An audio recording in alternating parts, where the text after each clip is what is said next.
Terima kasih, pemirsa masih bersama kami di Halo Indonesia. Pemerintah menyiapkan sejumlah bantuan atau insentif seiring kenaikan pajak pertambahan nilai menjadi 12% mulai 1 Januari 2025. Diskon listrik hingga 50%, PPN 0% bagi kebutuhan pokok dan bantuan bagi pekerja yang terkena PHK.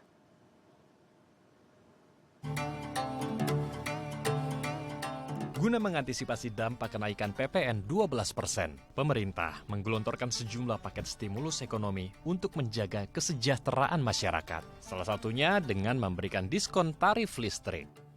Dalam konferensi pers paket stimulus ekonomi dan kesejahteraan masyarakat, Menteri Koordinator Bidang Perekonomian Airlangga Hartarto mengumumkan diskon tarif listrik hingga 50% bagi pelanggan listrik di bawah 2.200 volt ampere. Diskon tarif listrik sebesar 50% ini akan diberlakukan selama 2 bulan, yaitu pada Januari dan Februari 2025, dan diprediksi sebanyak 81,4 juta rumah tangga akan mendapat manfaat dari kebijakan ini. Selain diskon tarif listrik, pemerintah juga memberi stimulus ekonomi lainnya, di antaranya untuk rumah tangga berpendapatan rendah, di mana PPN ditanggung pemerintah hingga 1%. Kemudian, pekerja yang mengalami PHK akan mendapat kemudahan mengakses layanan jaminan kehilangan pekerjaan dan bantuan pangan beras pada Januari dan Februari 2025 bagi 16 juta penerima bantuan pangan. Menteri Keuangan Sri Mulyani menegaskan beberapa aspek kebijakan menggunakan APBN sebagai instrumen untuk menyelenggarakan berbagai paket kebijakan untuk menjaga daya beli masyarakat.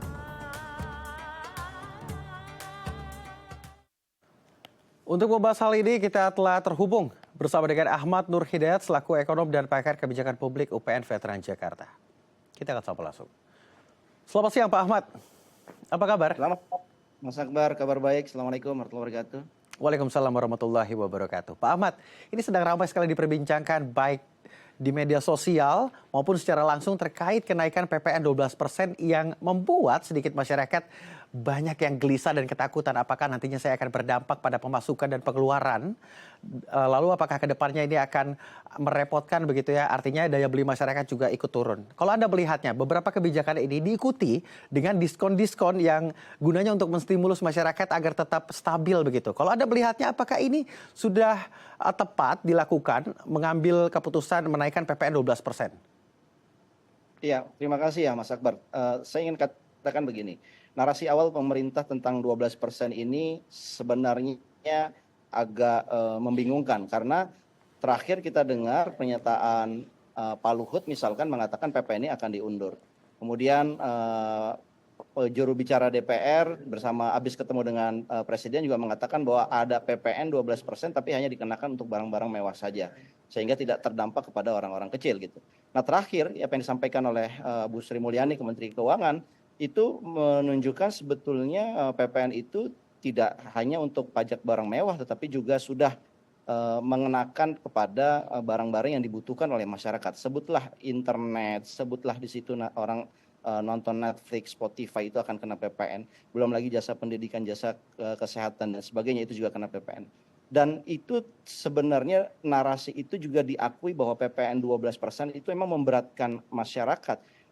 Ini diakui juga menurut saya oleh pemerintah dalam hal ini Kementerian Keuangan sehingga diperlukan satu stimulus ya kepada masyarakat yang diceritakan tadi ya, bagaimana ada pembebasan 1%, diskon untuk pembelian rumah sampai harga 5 miliar tertentu. Itu sebetulnya satu pengakuan bahwa PPN 12% ini memberatkan masyarakat sehingga diperlukan adanya stimulus. Itu yang pertama. Jadi saya kira apakah tepat atau tidak pertanyaan berikutnya kan begitu. Nah, saya kira pemerintah ini sedang melakukan apa yang disebut dengan hit and run gitu ya, dengan stick, carrot, and sweeteners gitu. Satu sisi dikenakan PPN 12% itu sebetulnya akan kena juga kepada seluruh masyarakat, tidak hanya masyarakat kelompok atas saja. Dan satu sisi yang lain memberikan gula-gula pemanis. Ini sama seperti kita bicara 15 tahun yang lalu ketika mau naikin BBM ada bantuan langsung tunai sweeteners supaya untuk melindungi mereka-mereka yang tidak apa istilahnya yang membutuhkan dari yang paling terdampak dari kebijakan itu. Nah sayangnya Mas Akbar, Ya. saya kok berpikir Kalau seandainya PPN ini memang dirasakan memberatkan masyarakat, kenapa nggak sih ke narasi awal saja, misalkan ditunda, misalkan tidak diberlakukan tahun ini, daripada kemudian kita menerapkan sweeteners yang angkanya itu juga termasuk bombastis ya, sweeteners itu yang kalau kita hitung itu sekitar bisa totally ya 450 triliun. Padahal dengan kenaikan dari 11% menjadi 12% itu pemerintah negara itu hanya mendapatkan tambahan sekitar 70 sampai 100 triliun. Itu artinya kan tekor mendapatkan tambahan tapi satu sisi memberikan stimulus yang kemudian itu bisa mencapai 450 triliun dari sejumlah paket stimulus yang disampaikan tadi. Loh, daripada seperti itu kan niat awalnya menaikkan PPN untuk meningkatkan penerimaan negara. Kenapa kemudian jadi lebih tekor? Kan lebih baik kemudian tetap saja 11% misalkan dan tanpa ada stimulus, toh itu akan menjaga keberlangsungan APBN kita lebih baik, Mas Akbar. Artinya secara tidak langsung Anda menyebutkan stimulus-stimulus yang sudah diberikan kepada pemerintah untuk menjawab pertanyaan-pertanyaan masyarakat terkait kegelisahan mereka akibat kenaikan PPN 12 ini jangan-jangan hanya bersifat sementara dan nantinya juga akan merugikan kalangan menengah ke bawah. Tapi kan sebelumnya Pak Ahmad, ini mereka sudah mengkategorisasikan antara barang mewah dan tidak. Apakah ini juga akan memberikan dampak juga terhadap kelas menengah ke bawah yang mungkin pasarnya tidak ada di sana? Jadi begini, yang pertama ya, pengkategorisasian barang mewah itu menjadi sumir menurut saya karena ketika masih dinyatakan barang mewah karena kriterianya adalah 10 tahun yang lalu, tapi sekarang ini sudah menjadi bahan yang dibutuhkan oleh masyarakat. Ya. Apa contohnya? Yang tadi misalkan ketika misalkan orang mengatakan internet itu barang mewah. Loh, bukankah sejak Covid anak-anak sekolah kita mulai dari SD sampai perguruan tinggi diwajibkan untuk online dan itu membutuhkan internet. Apakah internet itu barang mewah jadinya kalau begitu? Itu kan pendefinisian yang rancu ya. Jadi dengan begitu ini tidak bisa dibedakan bahwa sebetulnya kenaikan PPN ini juga terasa dampaknya kepada masyarakat secara umum, khususnya kepada mereka-mereka di kelompok bawah. Yang kedua saya sampaikan bahwa kalau kita mau jujur ya, stimulus PPN yang diberikan itu sebetulnya semuanya bersifat temporer.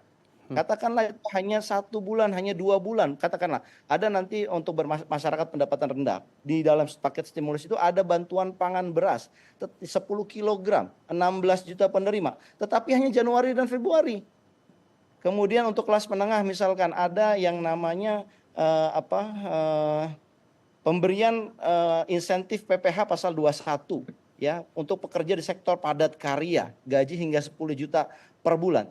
Tapi insentifnya itu tidak berlaku lagi untuk masa tahun yang akan datang. Ya.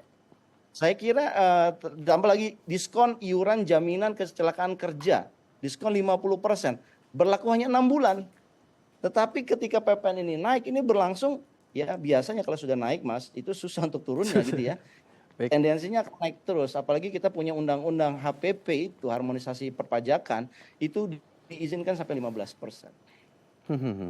Jika kita berandai-andai, itu kan sifatnya sementara begitu. Lalu nantinya bagaimana ke depannya? Bicara soal kenaikan PPN ini pasti susah sekali untuk turun. Yang sudah-sudah kebijakan yang sudah naik memang susah untuk turun begitu kan. Artinya ini akan menyentuh langsung bagaimana daya beli masyarakat akan terganggu. Dan apakah akan juga menstimulus inflasi yang akan terjadi di negara? Kita pernah melakukan simulasi bareng ya bersama teman-teman dari lembaga riset yang lain. Tentunya kenaikan 1% dari PPN dari 11 menjadi 12%, ini bisa berkontribusi 0,9%. Jadi sangat signifikan kenaikannya. Artinya kenaikan PPN itu berlangsung berkorelasi sejumlah hampir dengan angka yang sama dengan kenaikan pajaknya untuk inflasinya gitu. Artinya ini langsung terkolerasi dengan inflasi masyarakat. Dan kita harus ingat inflasi itu kena ke semua orang kan, bukan hanya ke orang kaya gitu. Nggak mungkin orang miskin itu nggak kena inflasi. Dan yang agak menurut saya harus kita sampaikan secara fair bahwa PPN ini kan katanya ada 1% yang ditanggung oleh pemerintah untuk barang-barang kebutuhan pokok ya. Seperti misalkan minyak kita, tepung terigu, gula industri ya. Itu tetap 1% dan tetap 11%, 1% yang ditanggung oleh pemerintah. Nah pertanyaannya adalah ini sampai kapan? Apakah selamanya? Atau hanya beberapa tempo saja? Ini belum dijelaskan. Yang kedua, kan jelas tuh bahwa PPN ini berlaku untuk semuanya. Yeah. Kenapa saya katakan begitu? Walaupun katanya untuk industri, contoh aja minyak kelapa sawit ya, minyak goreng. Minyak goreng kita kan kalau kita beli curah yang tidak kena PPN kan sudah susah sekarang, Mas. Sekarang minyak curah itu namanya minyak kita dan itu sebetulnya kategorinya minyak industri. Kena kan PPN 11%. Kata siapa sembako tidak kena PPN? Iya, sembako yang ada di pasar-pasar masyarakat, pasar-pasar tradisional yang dikelolanya secara misalkan berasnya dari petani langsung ngambil kemudian dijual ke pasar. Memang itu tidak kena PPN. Tapi kalau berasnya nyentuh ke rantai industri. Seperti halnya minyak kelapa sawit tadi, minyak kita tadi, itu kena PPN. Jadi saya katakan PPN itu kena semua orang gitu, nggak bisa tidak kena kelompok miskin ini.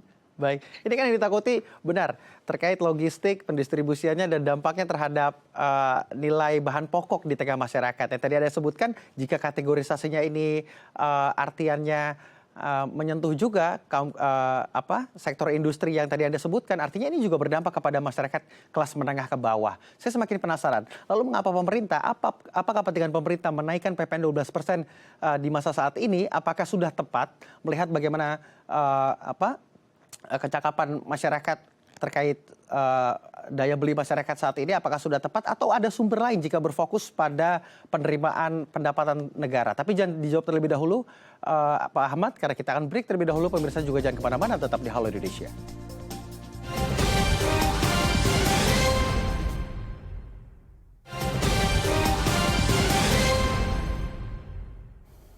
Terima kasih pemirsa masih bersama kami di Halo Indonesia. Kita melanjutkan diskusi bersama dengan Ahmad Nur Hidayat selaku ekonom dan pakar kebijakan publik UPN Veteran Jakarta. Pak Ahmad. Ya, Mas Akbar. Baik, tadi sudah Anda sebutkan, jika PPN dinaikkan 12%, diberikan stimulan secara matematis, ini negara juga mengalami kerugian begitu. Walaupun itu sifatnya temporer begitu, malah ini akan memberikan kerugian kepada negara. Lalu apa kepentingan negara tetap menaikkan PPN 12%? Kalau Anda melihatnya seperti apa? Ya, saya melihat alasan pertama ya, pemerintah ingin sistem PPN kita itu mengikuti negara-negara maju. Ya, karena negara-negara maju itu ya relatif sekarang ini adalah ekonomi berbasis pajak tinggi gitu ya. Di samping itu juga ini karena adanya satu tuntutan karena apa yang kita lakukan di masa lalu yaitu membangun infrastruktur besar-besaran dan itu sumbernya adalah dari hutang. Dan kita akhirnya sekarang harus membayar hutang, sehingga pemerintah membutuhkan yang namanya kepastian. Dan kenaikan PPN itu 12% itu memberikan kepastian daripada melakukan cara-cara yang memutar, berkeringat, ya, dan kemudian kompleks gitu.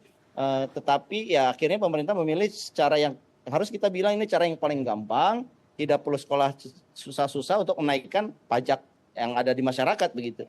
Dan ini memberikan kepastian buat pembiayaan hutang Indonesia di masa depan. Menurut saya itu salah satu alasannya ya.